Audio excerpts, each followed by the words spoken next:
यहाँ से जो पहला धारा यहाँ से स्टार्टिंग होता है, दूसरा धारा निकालता है तो यहाँ से स्टार्टिंग होता है, तीसरा धारा यहाँ से स्टार्टिंग होता है। ऐसे ही जो 3 धारा निकालता है, जो आपके पीछे जो पेड़ है गुल्लर का, तो ये मेरे पीछे वाला है 2, जो गौतम से साइड का जो पेड़ गिराता है छोटा सा हुआ 3। ऐसे ही जो 3 पेड़ है, ये तीनों पेड़ से जी गंगा जी निकलते, गोदावरी वैतरणा, ये 3 नदी की संगम हुआ है। आज से तुम यहाँ गर्मी में आओ, ठंडी में आओ, बारिश में आओ, गंगा जी इतनी रहती है, ज्यादा ऊपर भी आता नहीं यानी खत्म भी होता नहीं।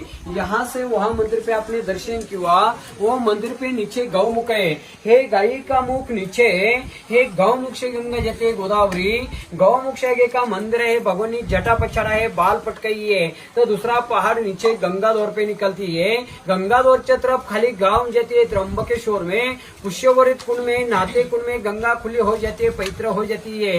माँ आगे आगे नासिक, पंचवटी, नांदेड़,